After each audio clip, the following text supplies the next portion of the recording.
Television Instagram Live series. It's always a delight to have you join us to, take a look at some of the beautiful things we can do with our lives through sports. Today, I'll be talking about what it takes to turn a dream into reality. So since we started this Instagram Live series, I do this with Cecilia, my colleague, and for me, I always want to use this to motivate somebody, to inspire someone to look at the life of an ex-international or a current sportsman or woman and see ways that their lives can impact with ours. So that's what I'll be doing today. Last time we had Finidi George. Finidi George talked about what it takes to, live the dream, to aspire towards being something and then you grow up to be that. Today, I'm going to be speaking to another legend of Nigerian football, Tijani Babangida. And ironically, when we talked to Finidi George the last time, he told us that Louis van Gaal called him after a match and said, look, we don't want you anymore at Ajax. But the good thing is we're going to get another Nigerian brother to replace you. So Tijani Babangida replaced Finidi George at Ajax. And I asked you guys last time that, tell me that ex-international you want us to talk to. A couple of you guys mentioned Tijani Babangida, so I said, let's go get Tijani Babangida to talk to us today on this Instagram live chat. Who is Tijani Babangida? Tijani Babangida is a former Super Eagles player. He was called to the senior men's national team in 1994 and had a good career for 10 years. 1994 to 2004, Tijani Babangida was playing for the Super Eagles of Nigeria. He was born in Kaduna, and as a little boy in Kaduna then, he had a dream. But the worry was how to achieve that dream. You see, football stepped in for Tijani Babangida and he turned that dream into reality. Tijani Babangida also played for Ajax Amsterdam from 1996 to 2003. Do you know that? Now you know. In his first season, he featured in 29 league games and scored 4 goals. I was just coming in, so let me not show them what we can do now. The following year, Tijani Babangida scored 13 goals in 26 games. He was the club's third top goal scorer and helped Ajax to clinch a second league title. He was a member of Nigeria's successful team at Atlanta 1996. We love telling that beautiful football story out of Nigeria when we went to shock the world, become the first team in Africa to win an Olympic gold medal in football. You remember that story? Whenever we have a chance to say it, we always take it. So we're going to be listening to Tijani Babangida, and I'm sure he's going to tell us one or two things about what it meant winning gold at the Olympics. Tijani Babangida featured 36 times for the Super Eagles of Nigeria and had club football experience with JC Roda of Holland, VVV Venlo, and he ended his club career with Changchun Yatai in China. What is Tijani Babangida up to these days? Tijani Babangida is currently the president of the National Association of Nigeria Footballers, NAMF. And he's been trying to bring ex-internationals together, see ways that they can get good welfare, how they can contribute to football development in Nigeria, and then, of course, make the association useful. That's what Tijani Babangida has been doing. So there you have it. Today, we'll be talking about turning dreams into reality. And I'm sure somebody somewhere has got that big dream. It scares you. Like, how is it going to happen for me? You're going to listen to a story of a boy from Kaduna, from Niger Tornadoes. He went to Holland to play club football. You see that transition. And from there, went to Ajax, played for the senior men's national team. That's what I'm talking about. So be part of the conversation. If you have questions, comments, suggestions for Tijani Babangida as we get on with this conversation, send it to us or go to our official Twitter handle, channels_sports, send those messages, and I'll jump right into it. So let's see if Tijani Babangida is ready to join us on this conversation that we have tagged Turning Dreams into Reality. It's got a beautiful story that will motivate you, and I know if you listen to Tijani Babangida today, you will be super excited that you were part of this conversation. So let's see. I'm trying to get Tijani Babangida to join us, and I'm sure he will be wherever you're in the world, joining us, the channel's Instagram live series. I was speaking to our former Super Eagles player, Tijani Babangida. TJ, good to have you. Good evening, welcome. Hi, what's I'm awesome, beautiful. How are you?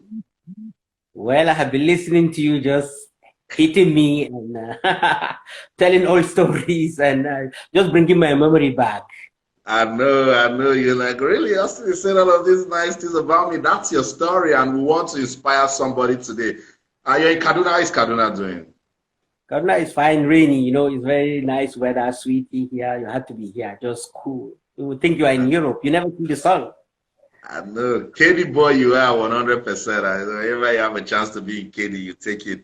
Tijani Babangida, thank you for joining us. Let's get into the conversation this way. Everyone is talking about COVID-19 and the disruption it has done to our world of sports. But when you look at football, I've been talking to some of your colleagues, and the first question I ask them about COVID-19 is, when this is all over, will football ever be the same again? It will be the same because I'm sure very soon when this COVID is over, spectators will start going to the stadium again, and life will be normal. You can see now what is happening even.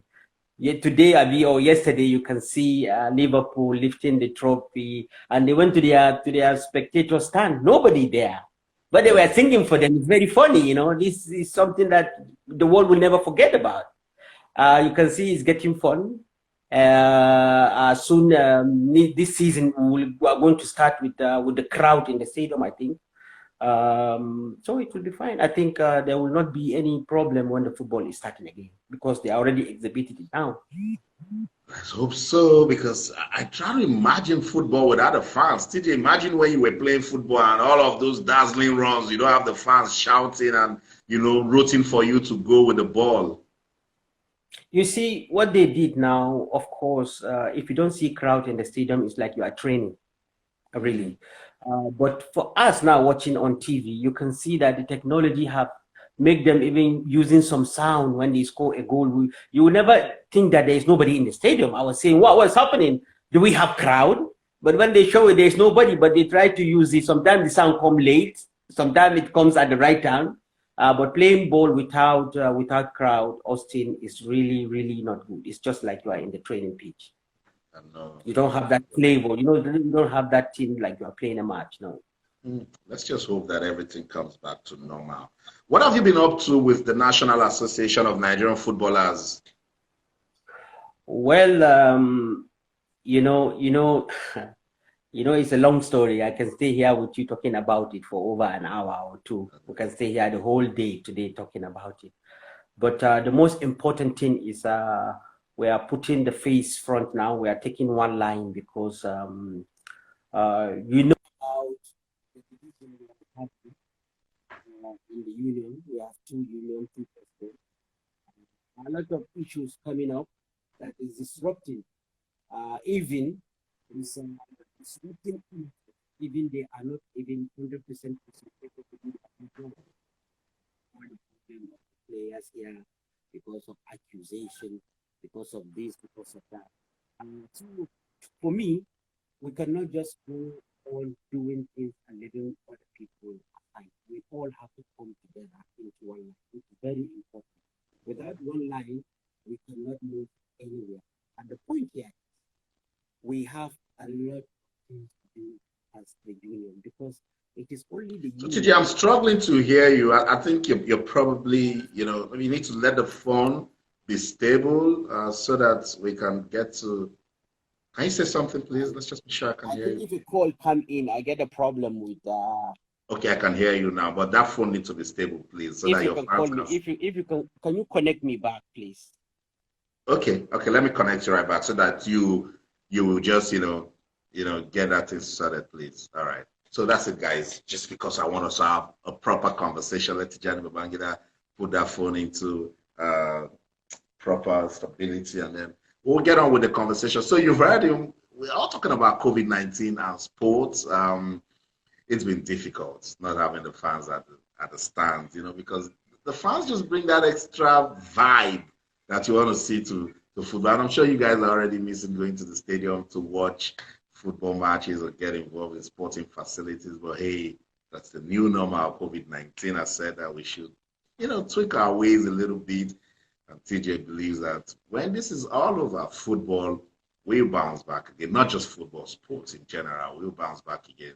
We'll go out there, we'll root for our stars, and then cheer them on to glory. So we'll just give Tijani Babangida about 2-3 minutes to stabilize his phone, put it on a tripod or a stand, just so we can have a proper conversation. Remember, you can be part of this. You can send us questions. You can also send us comments. That's what you know about Tijani Babangida. I see ex-internationals joining this chat. I love it so much when you guys jump into this conversation. Thank you. I see you guys are already sending us questions also. Keep them coming. You guys are asking if Tijani Babangida is still training. I think footballers don't ever stop training. We heard from Emmanuel Amunike the other day, said he still goes out to run, feeling the judge does the same. I'm sure Tijani Babangida is also doing that.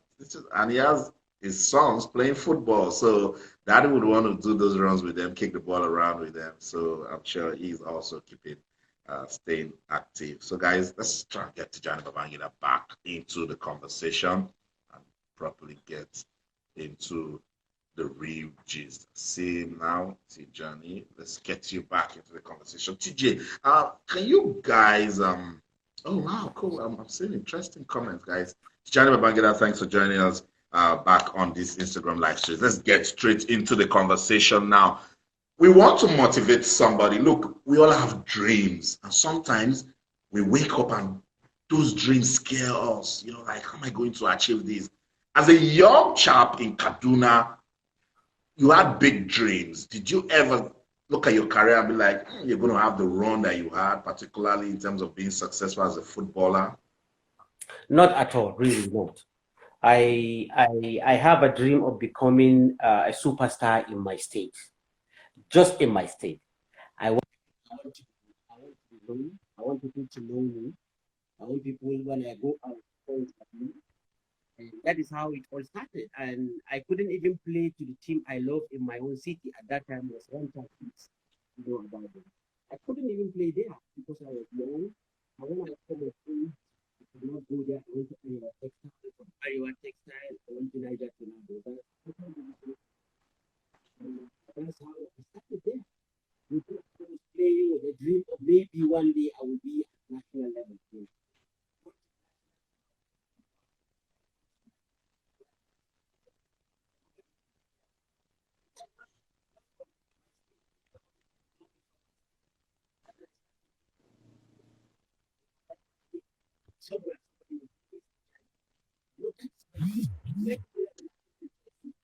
Yeah, TJ, I'm still struggling to hear you. It's season. Can you hear me, Austin? Can you hear me? I can hear you now. Yeah, just the way it is now. I think that's how I should place the phone so I can hear what you're saying. Thank you. Okay, so that is how it all started. And in Niger to now, we are playing in the second league, and we find out all the players are at national level.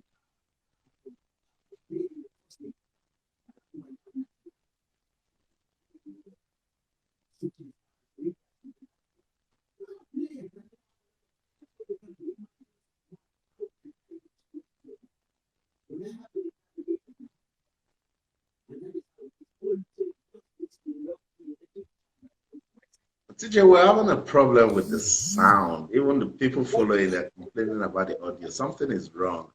What we should do is maybe you should get an earpiece and put it into the jack. Yeah. I know, guys. I know.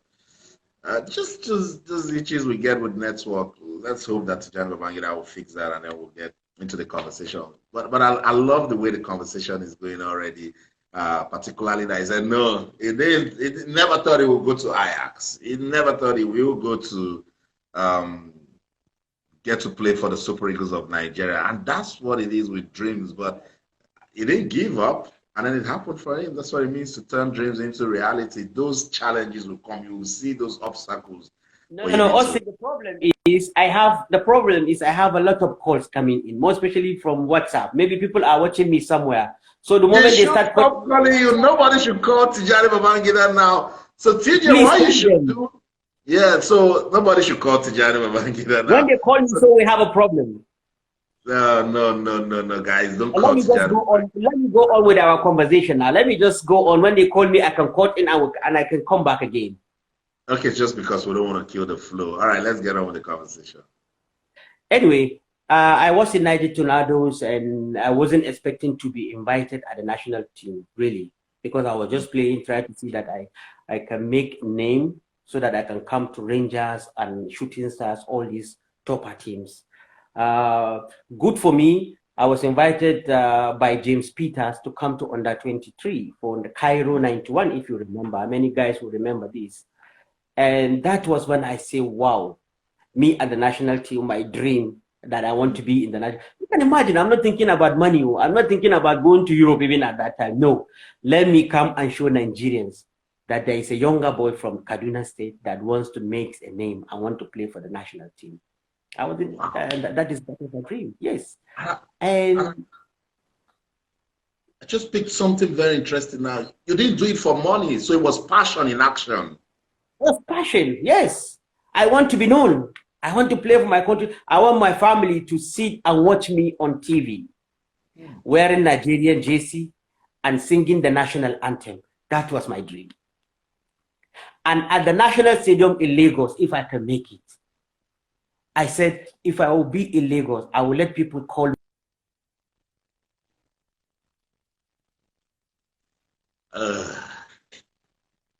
We're going to have a problem with network. I just hope that it doesn't continue. Okay. I can hear you now. Yeah. Good. James Peter invited me to come to the national team on that 23, which I did. And I trained. And at that time, the guys who are there already played in the World Cup under 17, and they won the under 17. Those are top names. When I was invited, Amunike was also invited. He was the youngest. We are together with him, and that's how it comes. And then we went for the qualifying match, the last match in Cote d'Ivoire. I played second half, just 15 minutes. I came in. I was so, so happy that I even forget to show myself in the match because I was, wow, it's me representing Nigeria, playing for Nigeria.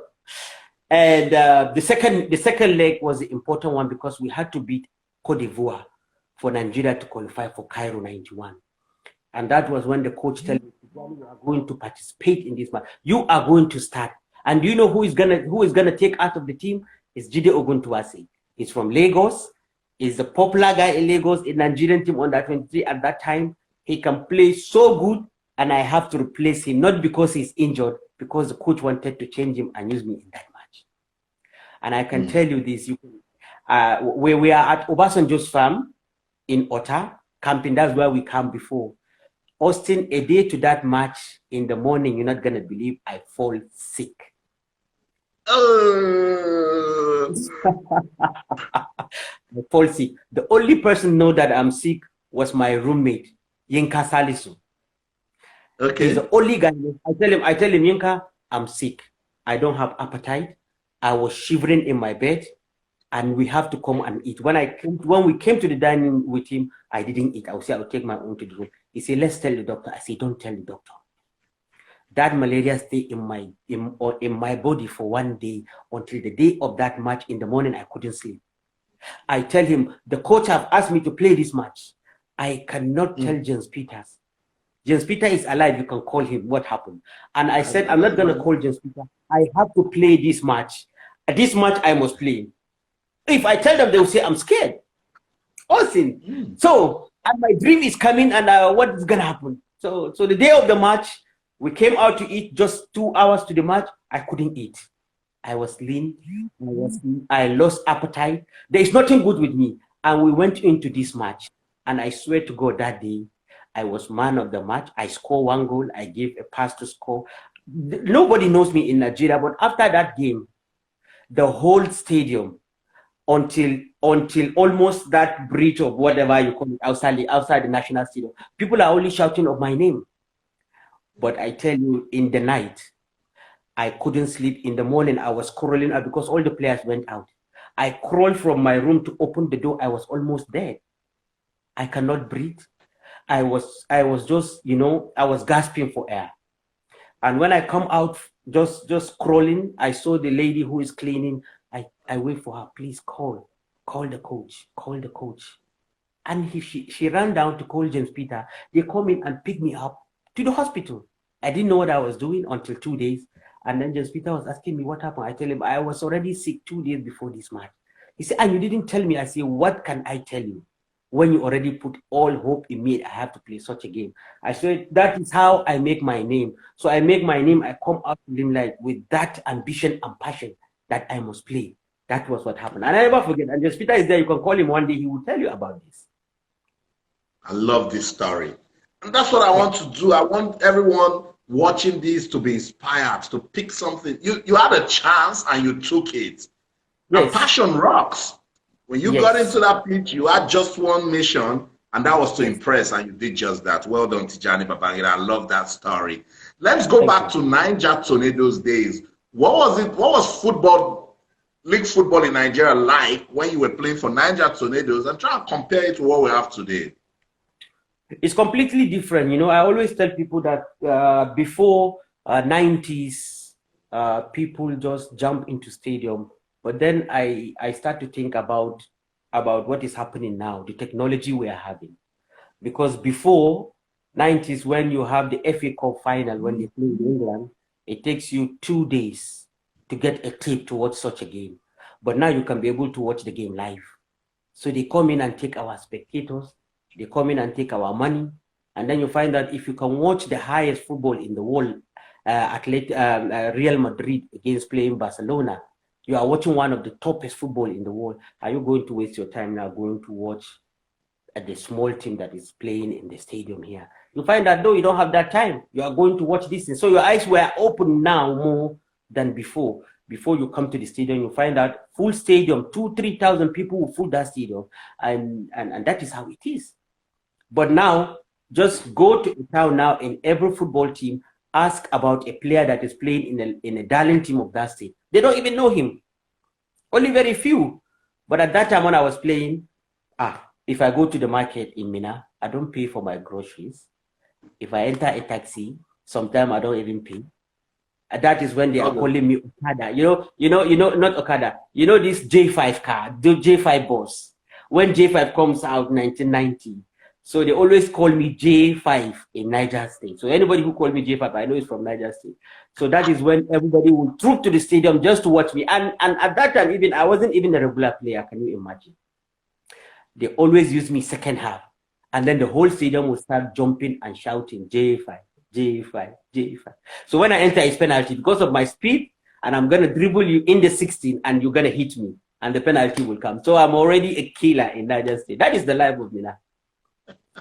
I love this. J5, I remember J5, I remember Okada. I used to call you Okada. Tell me some of the funny nicknames you had when you were playing football. Okada, because Lagos are crazy, you know Lagos.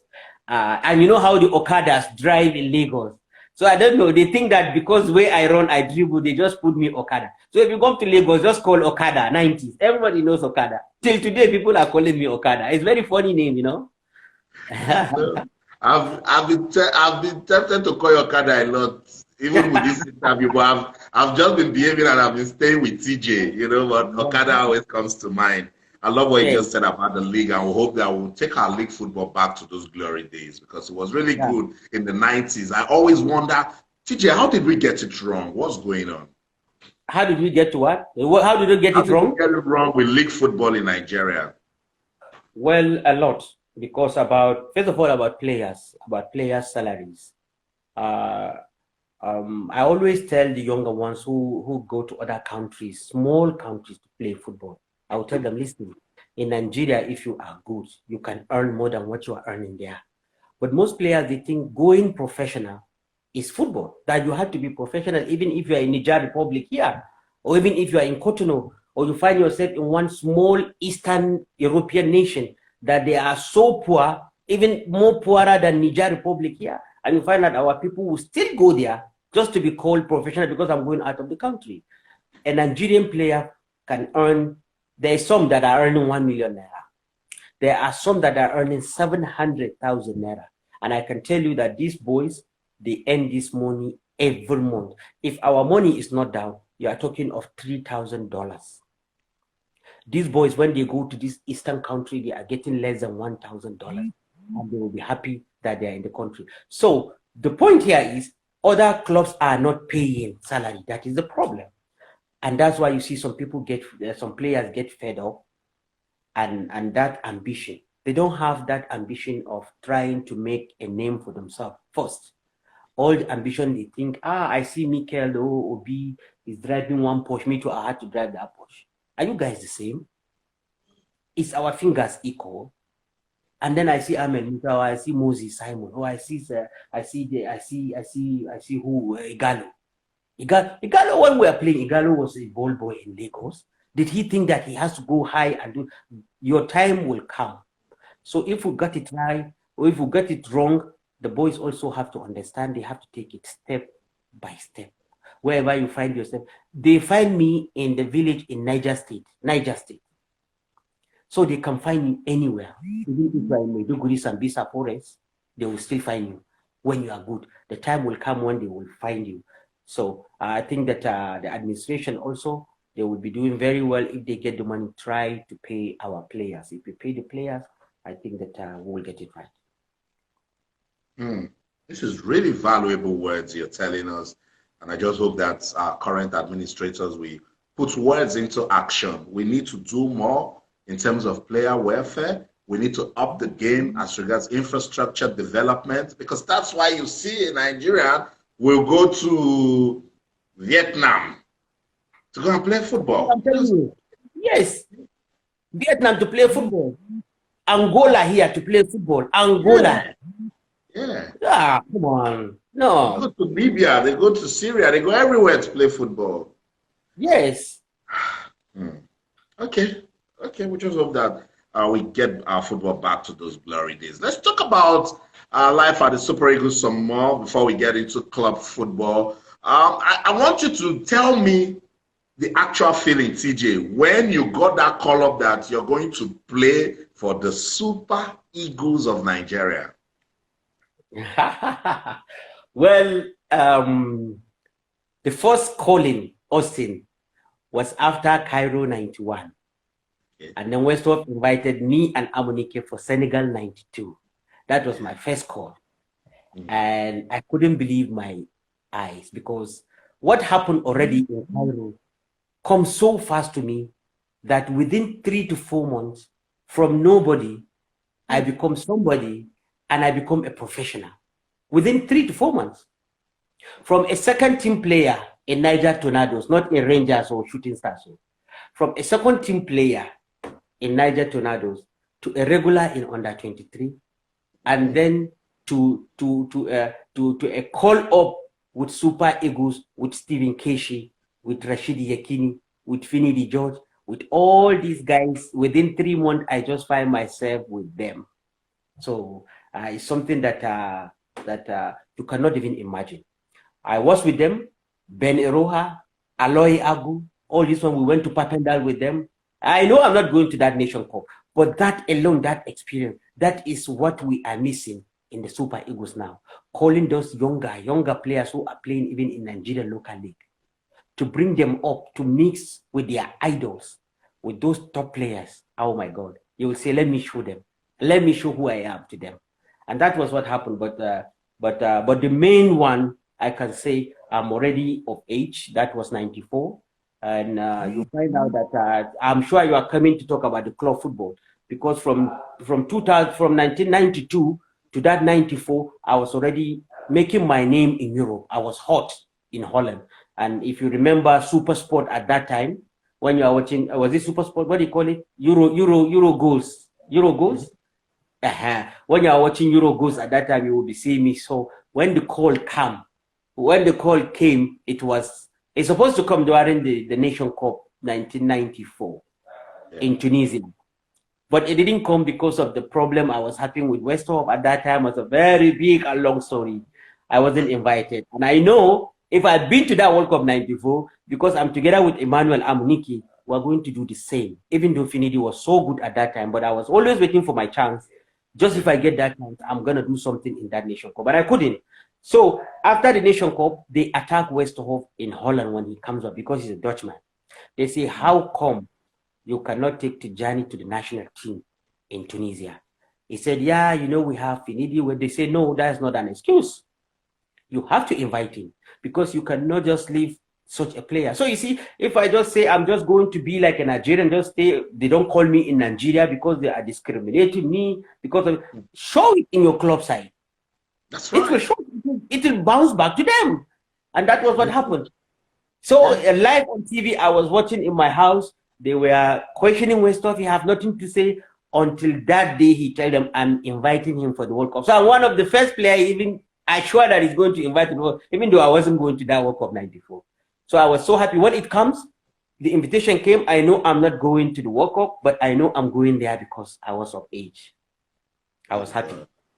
TJ, your story is such a vibe. Like, you're motivating me. I love it so much. From nobody to somebody, reserve player at Niger Tornadoes. And look, you just mentioned legends in that Super Eagles team that even if you're not playing, you have the satisfaction that you're associated with those guys. It's a beautiful story. Associated, yes. I become their ball boy '94, Austin.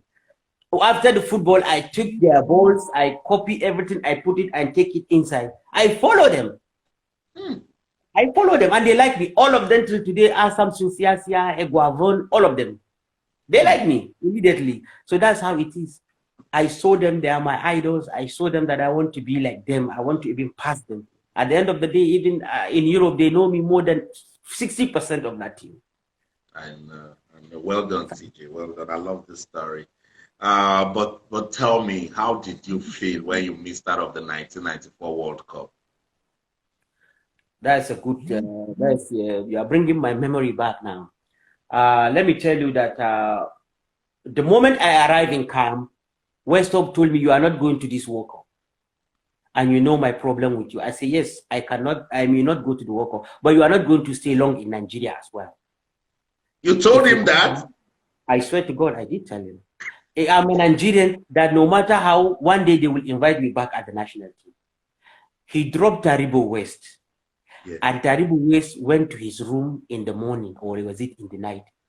He said, "Coach, you have dropped me for this World Cup '94, but you make a very wrong decision."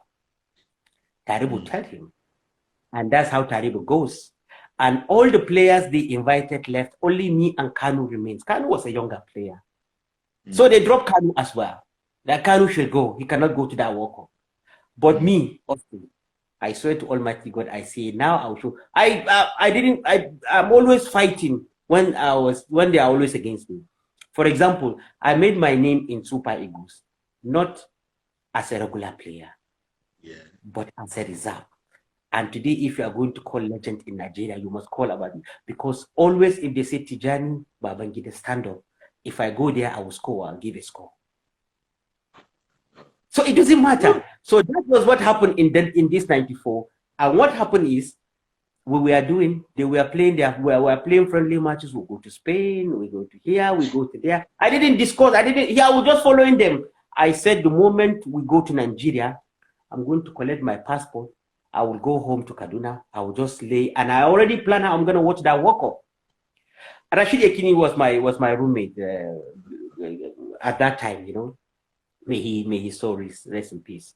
And the last match we have to play was against this Ulysses club in Italy. Tell me the name. Perugia or whatever you call them. Yeah. You remember one team Ulysses play in Italy? Perugia, Abi, or whatever the name is. Yeah. Yes. And then Finidi said he's gonna.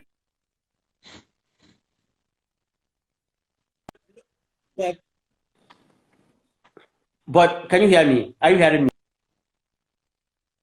I can hear you, TJ. Just go on. Yeah, I'm hearing you. But the good thing here was the technical committee members and the chairman. They came into Italy to watch that last match. And that was when they say, "Okay, TJ, you are going to play this match. The last match that will play to come to Nigeria before they go to the World Cup." I say, "Okay, that's good."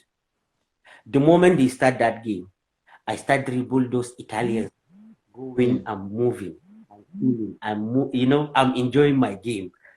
Laiwala, you remember Laiwala? I was sharing that technical committee. He tell Westhoff, you bring us a list and you take Tijani Babangida. Westhoff say, no, he is not informed. He's doing right now. They say, yes, but he's doing right, and you give us a list without this kind of a player. How possible can you give us? We are going to report you. That are people who are working for Nigeria. The moment we come back to Nigeria, I took my bag and I run to Kaduna State. We don't have cellular phone at that time. And I know that I was always with my big sister. I stay with her in her house because she works with Nitel at that time. Yeah. Immediately, they have a friendly match against Georgia in Ibadan. Now, NFF said, this report they bring, we have to work on this report. Tijani must come and show us in Ibadan if he's that good enough to follow this thing to the World Cup. Rashidi took a phone to call my sister, tell Tijani to come back. And I was already planning, want to enjoy the small money I had that time. I said, no, I'm not going. My sister said, you must go. And I will not forget that time when I was coming, when I took a plane back to Lagos, and Garba Lawal was playing with Julius Berger. He wasn't at the national team at that time. Together with my brother, Ibrahim Babangida, who played in the World Cup 93, also with Kanu them. I give them money at that time. I said they should take a cab to come to Ibadan and watch that match. So confident I was. And I met them. The moment I enter Ibadan, I met them in the hotel. I will never forget what Chidi Wanu tell me. He tell me, "She controversial Babangida is back again."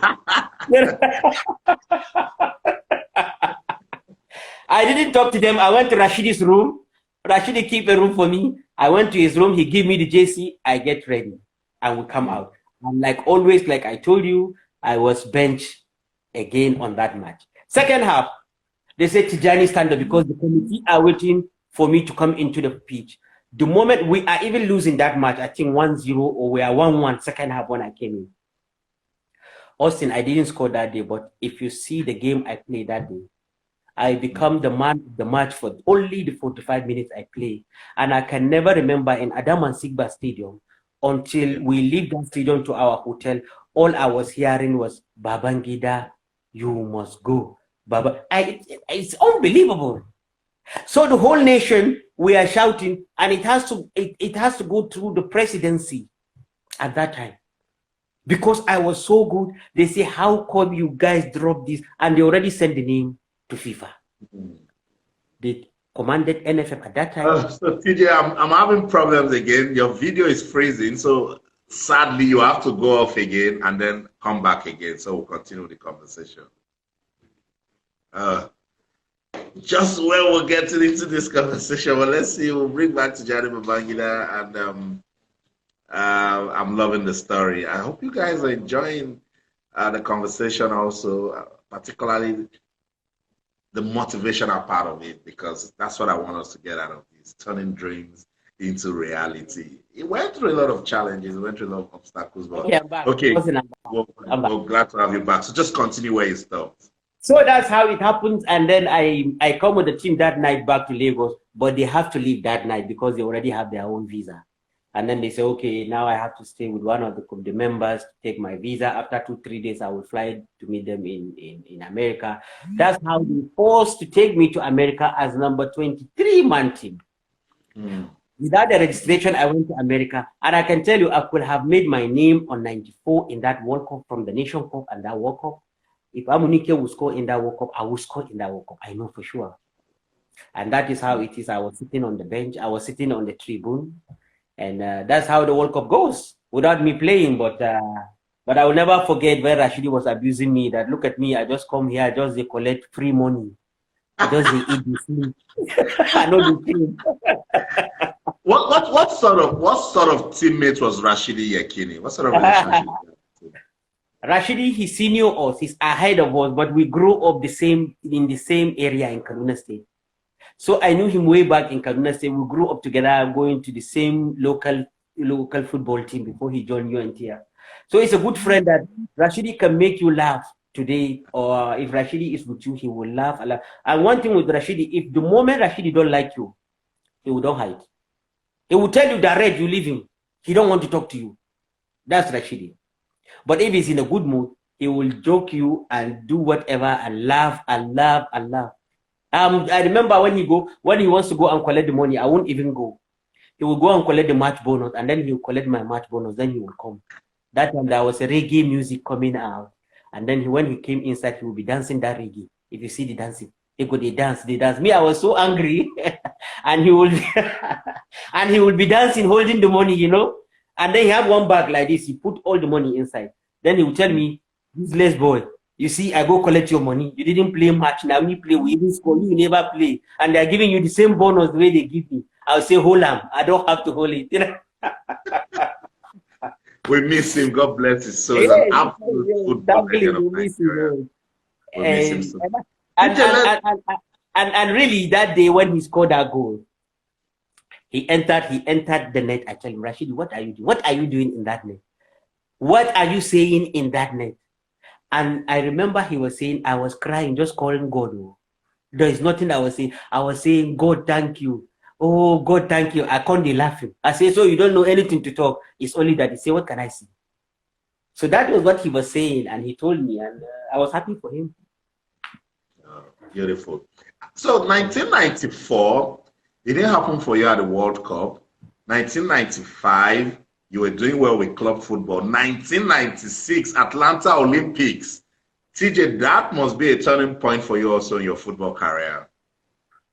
When they invited me already to come to the camp in Lagos for the under-23, I already finished with almost 16 goals in Roda, scoring up and down any team that comes to Ketkeradi. The moment I entered the camp, Ajax called me that Van Gaal want to talk to me in Amsterdam. Ajax need me. I went to Sanitoro at that time. I talked to Sanitoro to give me my passport. I'm going back to Holland. He said, okay, he gave me 3 days to go. And so I fly to Holland. The moment I came into Holland, at the hotel, airport hotel in Amsterdam, I was sitting there. Van Gaal came in with his secretary. All he asked me, Tijani, are you interested? Do you have interest to play for Ajax? I tell him, yes, coach. He said, congratulations. He shaked me. He said, you guys can continue the discussion, and he left. So I already come to Olympics, already an Ajax Cedar signed a big contract, while all the other players have to wait until they go to the Olympics to sign. So it was something, a dream, and I wanted to win that gold medal. When we were going to that Olympic, we said that we know that we are not coming back without a medal. We don't know which medal, but we know we are coming back with a medal. We didn't put it to the gold medal, really, but we say we are coming back with a medal because of the kind of a team we're having. We have some players from the Amokachi, Uche, and the rest came into the team. And then it's like we take the Super Eagles to that Olympics. So when I'm fight, and that's how we started. Winning games, open game, and playing against Brazil, losing our first match with Brazil because of the, we think that Brazil, that time, no African team have ever even faced Brazil or beat Brazil. And then we're saying, wow, these Brazilians, even though we know them, we play with them in Europe, but there is that anxiety and tension small, which the second game, you see, is different than the first game we had. And that is it. And that's how we went all the way to win the world, the Olympic. And it was a dream that comes true. No, big dream. Arguably one of the biggest sporting moments in Nigeria. I was just about growing up there, and I remember how we danced in the street of Lagos. Tell me, what was it like for you players when you people beat Brazil, that comeback? Were you able to sleep that night? We danced the whole night. We can't go out because we can't go out. The preparation of Olympic is always difficult. It's not in the hands of NFF. So it's not where you can be able to have allowances and money in your hands. Sometimes we don't have money. I remember that we are sleeping at this American, they always have this side hotel where you can pay small amount of money just to sleep in the morning to go ahead with your journey. That's where we decided to stay because we don't want to stay in the Olympic village. We say we want to concentrate. They say, oh, we don't have money to put you in a hotel. We say we will gather the money. We know, just put it in a small place. And we get in staying there and then crossing the express road, crossing to a supermarket, a big mall to be eating there. Then you go and buy hamburger, you go and buy maybe something to eat. That's how that Olympic, that is the story of that. And that's how we take to win.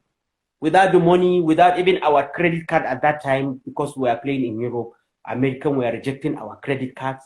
We don't have money. We stay. Sometimes I swear to God, there was a time that they would cook morning, afternoon food, and then we will eat it in the evening. And if we complain, the hotel will say, "You guys are leaving this hotel." We'll say, "Sorry, please." They will still give us the food of tomorrow.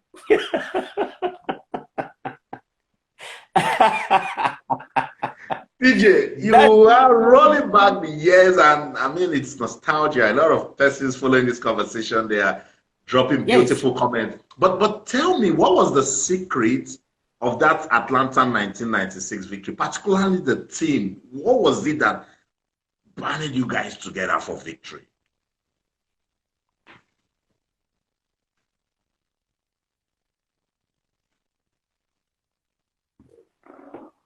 Hello, TJ. The network is okay. Now I can hear you now. Okay, I can hear you. Let me go. Yes, the network is very bad. Let me just go out. The network, I'm not hearing that. Okay, okay, but I can hear you now.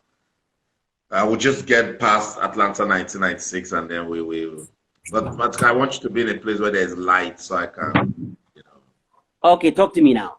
I'm here. Okay, beautiful, beautiful. Don't leave where you are like this. Just stay where you are. So TJ, that 1996 Olympics experience, we will never forget as football followers in this country. What was the secret of that team that made you guys successful?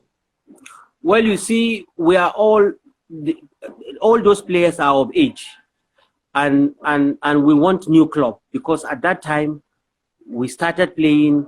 Before you know anything, a president from Fenerbahce came into Atlanta with a private jet just to come and discuss with JJ Okocha and Uche Okechukwu.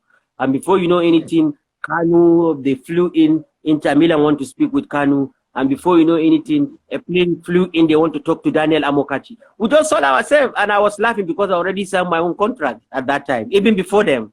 So that is how everybody is fighting, just to see that he impressed the world, not only himself, so that he can get a new contract. And that was what happened. Half of the team got a contract, direct contract from that Olympics. Wow. Wow. So with that, you find out that it motivated us more, that we are fighting and just demolishing any team that come in front of us. TJ, what happened to the Super Eagles at France 1998 World Cup? Wow.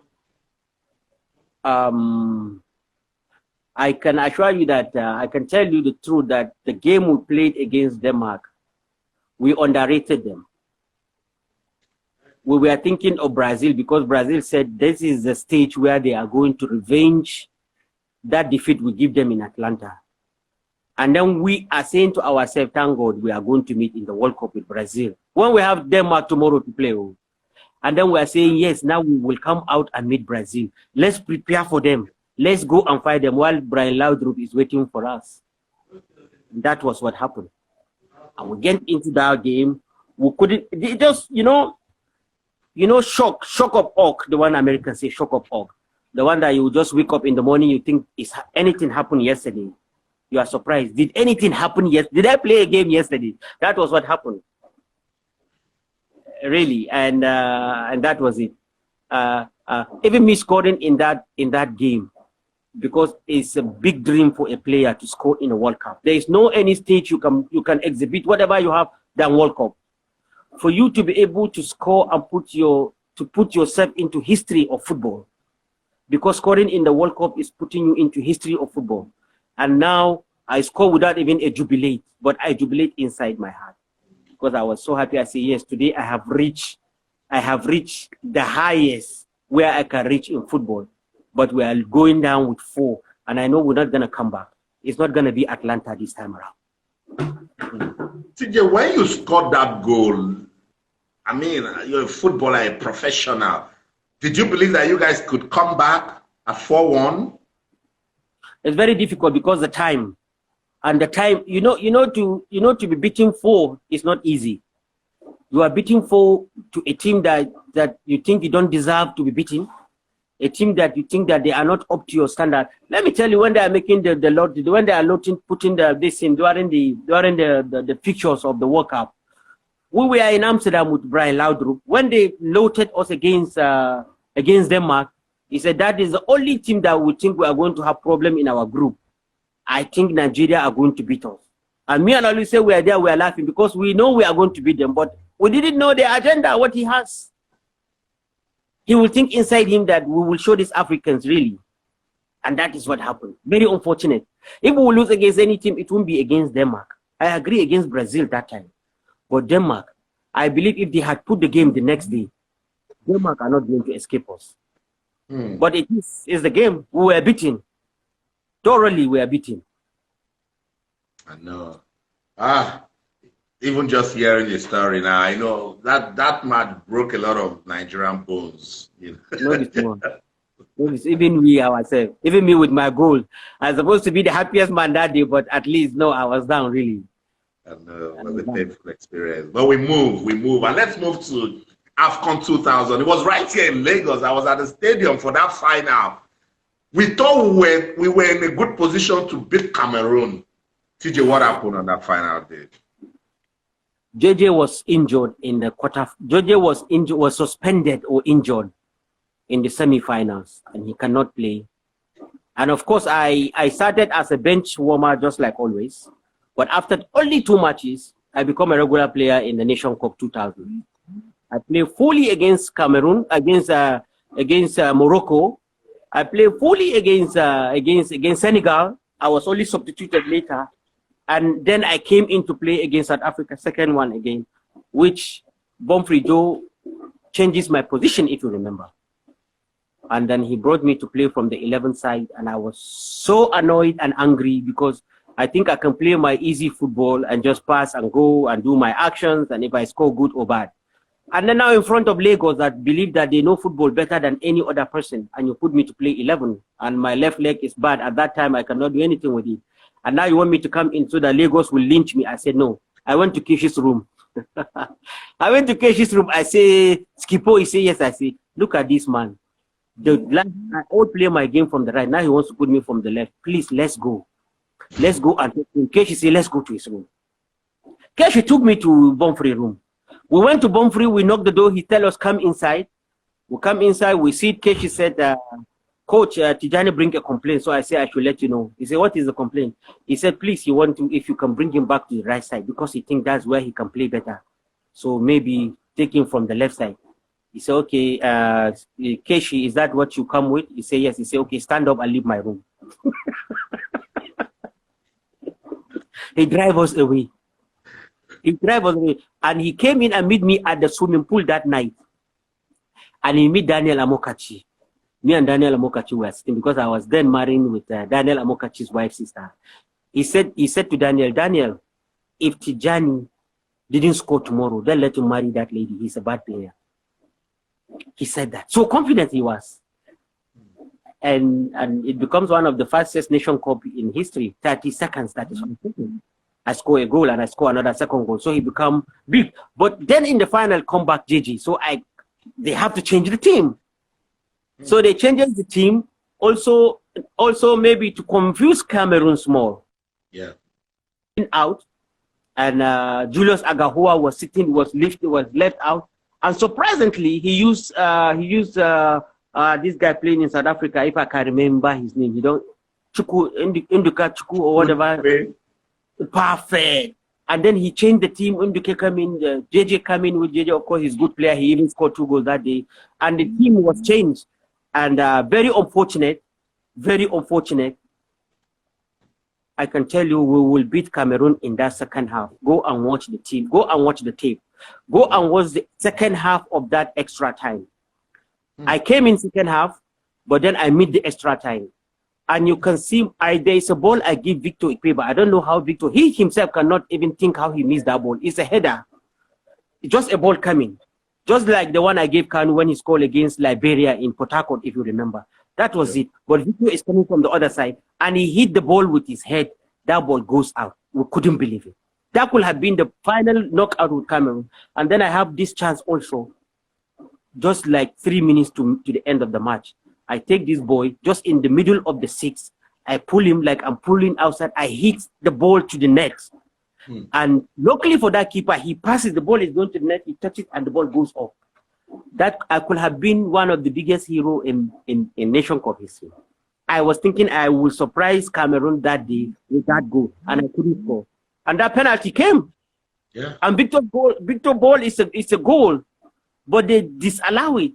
I don't know what happened, and that's because how Victor had his hands on his head. He shouldn't.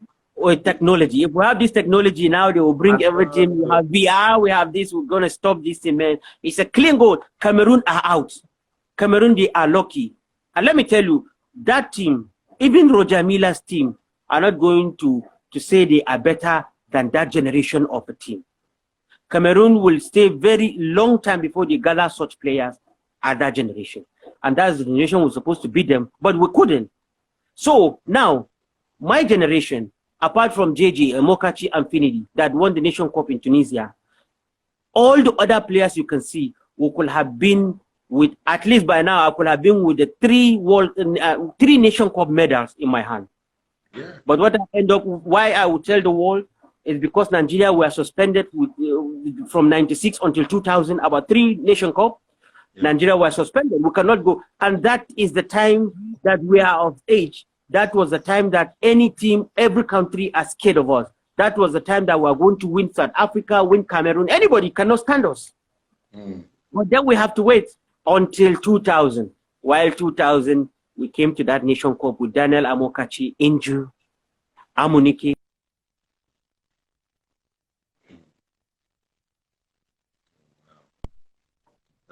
Us in these two players, these two players are the power engine. Right. And these two players are out, and we have a lot of, about 2-3 players are not okay, and that's what happened to 2000 really, and we miss it. We went to the final and missed it in the penalty. Very unfortunate. Very unfortunate. TJ, the video is freezing again, so you'll just go out and I'll bring you back. Oh, that's the problem. So let's just take you out and then bring you back in again. Can you hear me now? Am I okay now?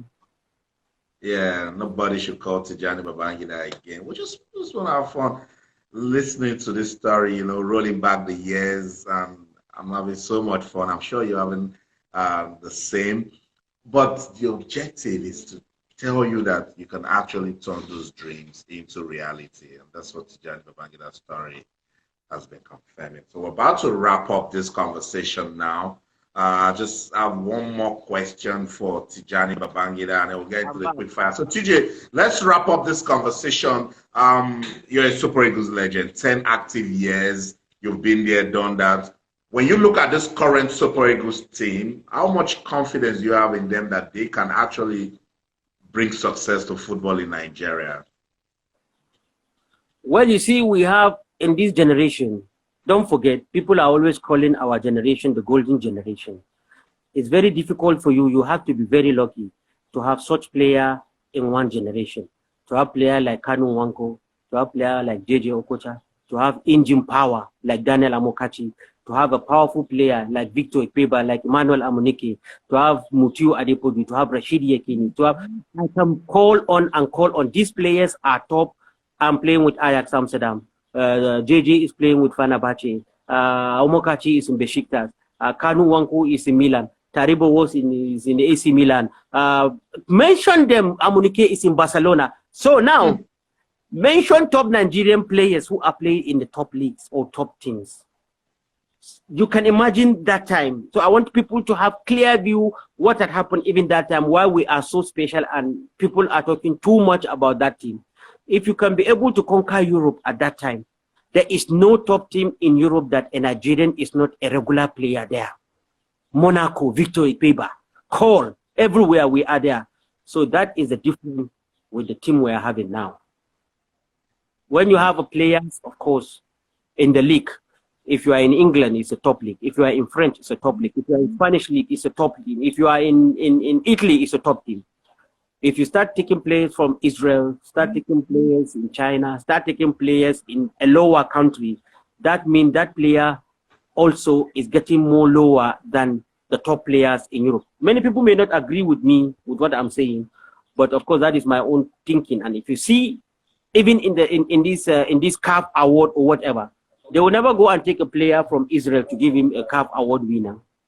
They will go to the best country where he played, where he won the Nation Cup, what he do with his club, maybe he won the Champions League, or maybe he did well in the Champions League and then won his club title. Then you can come. Because there was one time they asked me about, did I think that Igalo or who is going to win the CAF award? I tell them what you guys are talking. You have two players who are playing in Liverpool. They have won the Champions League. They have won the Nation Cup. They are winning the league in England. And you want to bring another name, and I should not call a foreign name that I have to call a Nigerian that I know they are not going to win that because of what the other players have done. It's clearly to know. So this team now, we have a younger players who are coming. I was so impressed with them in the Nation Cup in Egypt. I was there. We're very unfortunate we come out, but I believe that we can be able to maybe this time around. That's why I said even in my interview that this is the time that Garnet Rowe has to give Nigeria something to hold on. Because these boys are coming up now and he has to open his eyes more. Maybe he should tighten up his central defense more, and Chukwueze and the others are going to do wonders because they are young. Look at what Moses Simon is doing. Look at what Jamilu Collins are doing. All these boys are coming up. But we want to see, after small time, I want to see Jamilu Collins in England so that his football will go higher. Not in the second team in England, in Germany. A good player like that. We have to see them going higher by playing in the Nation Cup, by playing in the World Cup. So the moment they go higher, Austin, the more they get more experience, then they can be able to boss it in a situation like the one we had with Algeria. If most of them are in that high level of football, maybe that even infringement will not even happen. Very valuable words. I'm sure we can make good use of it. TJ, sadly, we have to go, but we will not go until I do my quick fire questions. It's just 2 questions, you'll pick one. Quick fire. We're not going to waste time. So let's get into it. Tijani Babangida, where would you like to stay if you have a chance to pick only one, Kaduna or Amsterdam?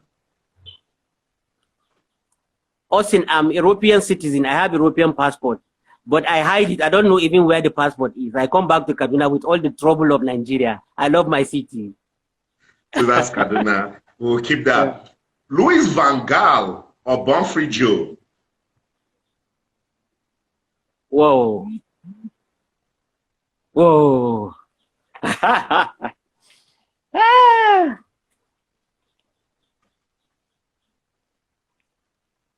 Kai.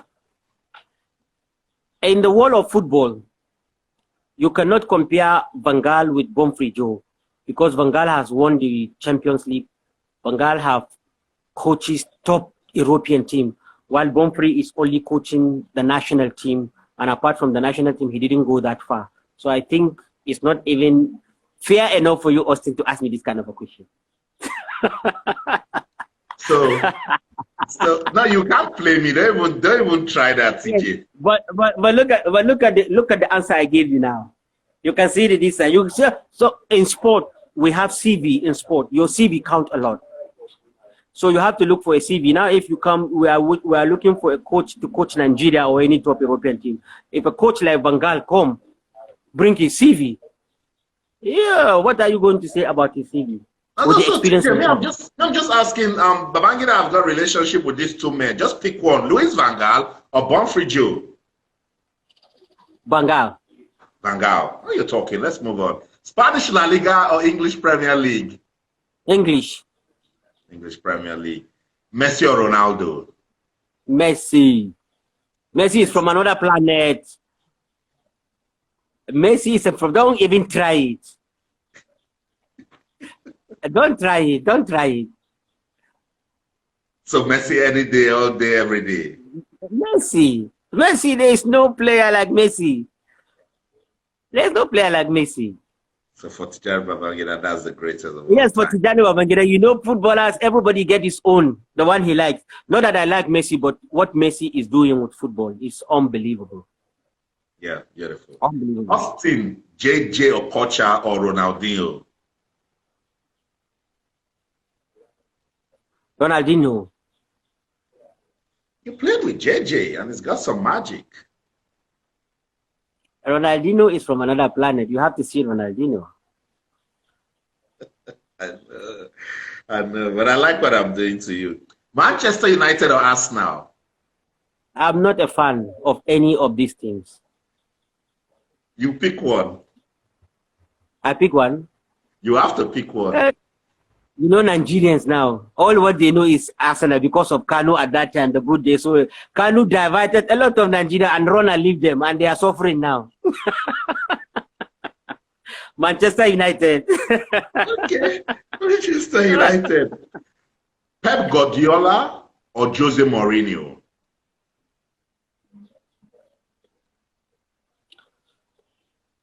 Guardiola.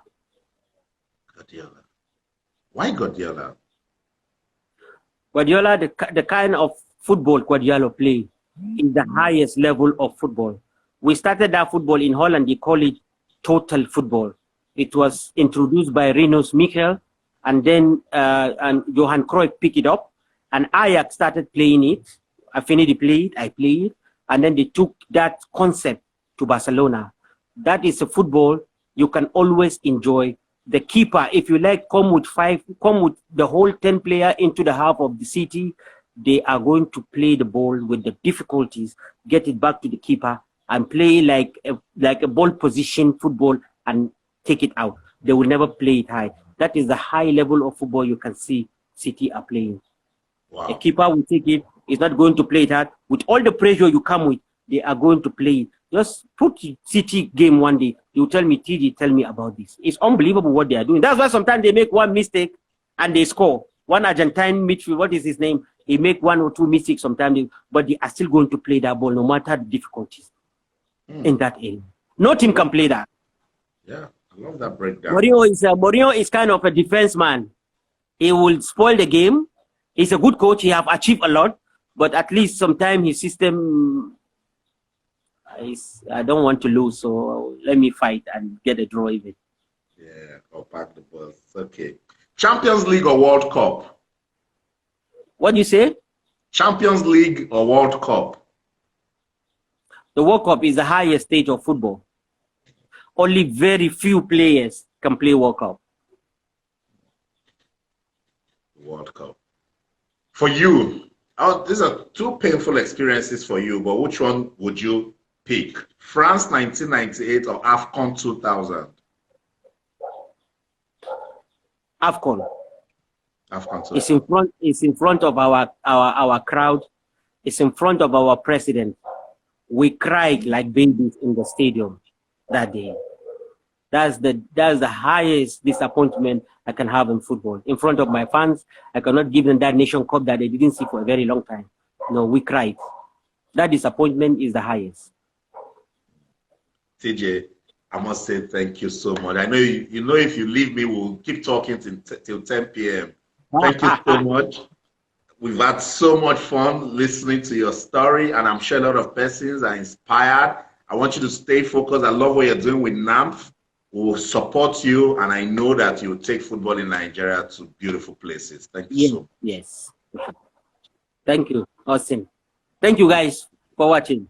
Thank you, TJ. I'll reach out again. So, guys, there you have it. Super Eagles legend Tijani Babangida has been talking to us on turning dreams into reality. And you heard the story, you know, from small Niger Tornadoes in Mina.